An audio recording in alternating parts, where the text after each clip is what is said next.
La primera década de nuestro siglo fue un periodo donde muchos psicólogos manifestaron una insatisfacción con la psicología tradicional.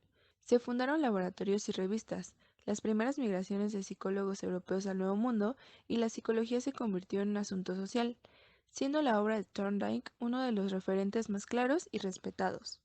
El interés por el psiquismo animal fue una constante a lo largo de la historia. Sin embargo, los planteamientos evolucionistas de Darwin hicieron que adquiriera una relevancia de la validez de los planteamientos teóricos. Spencer mantuvo una concepción lineal de la filogenia, una idea de progreso acumulativo continuo. Esta, al igual que la de Darwin, apuntaba a la continuidad animal-humano. Darwin creyó que la herencia de los caracteres adquiridos, junto a la selección natural, eran muy importantes en el origen de los instintos. Este aprendizaje era relevante para los primeros evolucionistas, debido a que se parecía proporcionar un criterio objetivo y apoyo al entendimiento de los mecanismos de la dinámica evolutiva. El aprendizaje instinto proporcionó un mecanismo para explicar el origen de la variabilidad sobre la selección natural. Pese a todo esto, algunos evolucionistas no estaban de acuerdo con las ideas expresadas. Por ejemplo, Morgan coincidía con la importancia de la continuidad entre el psiquismo animal y humano, pero siempre que se atuviera a ciertas restricciones mínimas que garantizaran la validez de las observaciones. Además, se mostró escéptico sobre la herencia lamarckiana, puesto que existían estudios biológicos, específicamente de Weismann, que mostraban su imposibilidad y su necesidad de una mayor investigación experimental. Thorndike estuvo en desacuerdo con los primeros psicólogos comparativos, manifestándolo en sus trabajos experimentales, donde el núcleo central fueron las reacciones instintivas de los pollitos, y en este trabajo invitó a la prudencia de la interpretación y no solo a la observación de un número pequeño de animales. En su segundo trabajo dirigió su atención al estudio experimental de la inteligencia animal, en donde rechazó cualquier analogía con el psiquismo humano y se centró en las reacciones dependientes de la experiencia. Propuso un estudio experimental de los procesos asociativos, permitiéndole así un control de las condiciones y asegurando los resultados. Thorndike utilizó su famosa caja problema, las cuales consistían en poner animales hambrientos dentro de un espacio en el cual tenían que escapar por un acto muy sencillo, ya sea tirar de un lazo, presionar una palanca o pisar una plataforma, y se registraba el tiempo dentro de la caja y hasta la ejecución del tirón u otra forma de escape. Con esto logró observar un proceso de adquisición gradual de la conducta adecuada, similar en todos los casos, representó gráficamente las latencias de escape de cada sujeto, lo que denominó curvas de tiempo, donde la pendiente fue interpretada como evidencia de la ausencia de razonamiento. Por otra parte, no se mostró evidencia de aprendizaje por imitación, lo que le llevó a reconocer la diferencia fundamental entre el psiquismo animal y humano. Los procesos asociativos de los animales estaban compuestos por conexiones entre impresiones sensoriales e impulsos para actuar, y a partir de todos estos resultados, Thorndike desarrolló una concepción de la inteligencia animal en términos de aprendizaje de conexiones estímulo-respuesta. Para él, toda la conducta era el resultado de fortalecer progresivamente dichos vínculos. Por lo tanto, la visión de Thorndike sobre la evolución del psiquismo es acumulativa y lineal, y se mostraba por el hecho de que la mayoría de los animales presentaban asociaciones de carácter práctico, y debido a esto consideraba que la psicología comparativa debía centrarse en las cuestiones más importantes de dicha disciplina. La psicología norteamericana estuvo marcada por una revisión de los objetivos, métodos, alcances y concepciones de la misma, manifestando incorporar el estudio del proceso de adaptación y la conducta abierta de los organismos, centrándose en la naturaleza de la conciencia y validez del método introspectivo, siendo Watson uno de los primeros investigadores en plasmarlo en un programa definido. Watson reconoció la conexión entre psicología animal y conductismo, ampliando los métodos de la psicología animal a la humana. Loeb considera la conciencia un término metafísico que designaba fenómenos determinados por la memoria asociativa. Con esto, la conciencia se refiere a las conexiones entre un estímulo actual y una huella psíquica previa. Muchos funcionalistas practicaron experimentos con animales y defendían la teoría de la selección natural y la continuidad de las especies, como lo vimos con Thorndike.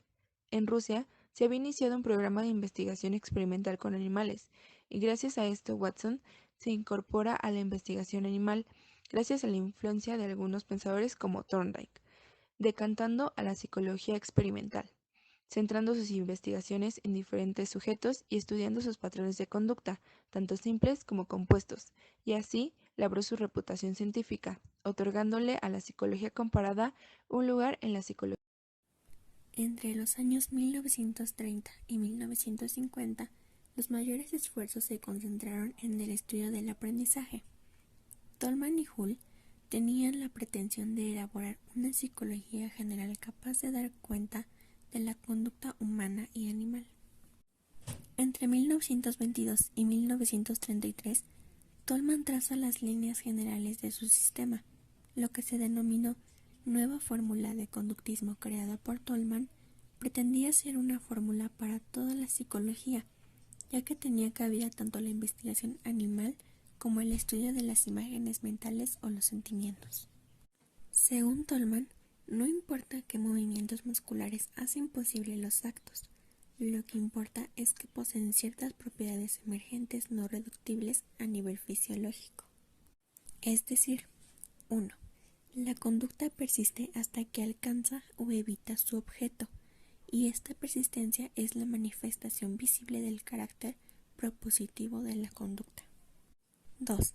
La conducta se adapta dócilmente a las características del ambiente, variando conforme ellas varían.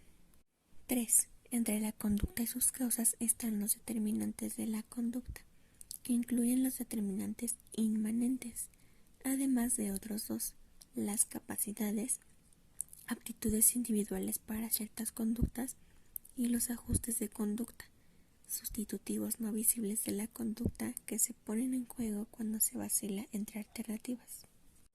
Dentro de este último punto hay que tomar en cuenta que las cogniciones se plasman en dos conceptos: las disposiciones medio-fin y las expectativas signo-gestálticas. Las primeras son cogniciones que integran una meta supraordinada con otra meta subordinada, que constituye un medio para alcanzarla, y tienen la estructura de un juicio o proposición. Por ejemplo, obtener alimento conduce a la saciedad. A su vez, explorar sirve para hallar alimento, y así sucesivamente. En cuanto a Hull, su obra más influyente es la teoría del aprendizaje. En sus trabajos encontramos estudios objetivos de lo que hoy llamaríamos procesos cognitivos, trabajos sobre test de aptitudes, un análisis experimental de la hipnosis, la construcción de diferentes máquinas y un interés continuado por el desarrollo de una verdadera teoría científica. Sin embargo, la expresión más acabada de su sistema es la que presenta en su libro Principios de Conducta. La estrategia es simple. Consiste en conectar dos conjuntos de observaciones empíricas a través de un conjunto de Muchas gracias. Mi nombre es Jazmín y yo les hablaré, en resumidas cuentas, de la nueva era de la psicología americana.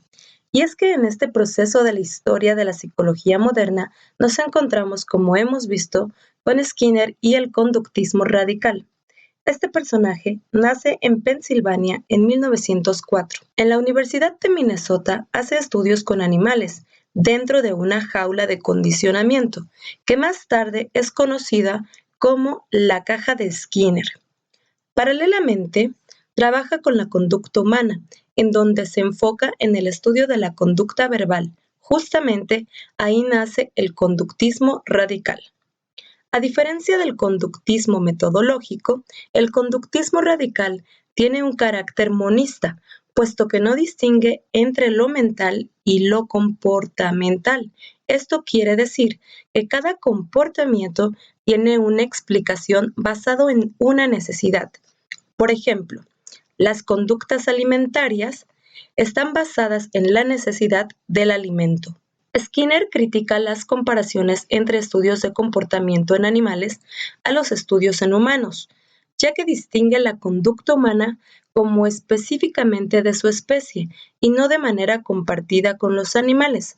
Estos deben tener características propias de su especie, de ahí sus estudios del comportamiento verbal mencionado anteriormente, ya que ninguna otra especie verbaliza. Skinner trabajó en una novela utópica que tocaba temas relacionados directamente con la educación.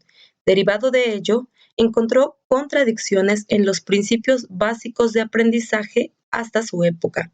Por ejemplo, la exposición pasiva de alumnos, la ausencia de ajuste y nivel al ritmo individual y la evaluación basada en los errores.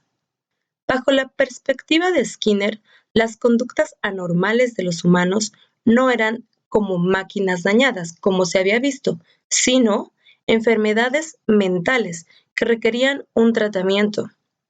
La importancia de Skinner en el campo de la psicología se ha equiparado a Freud y Piaget, pese a que sus ideas no se impusieron con el mismo impacto hasta nuestros días.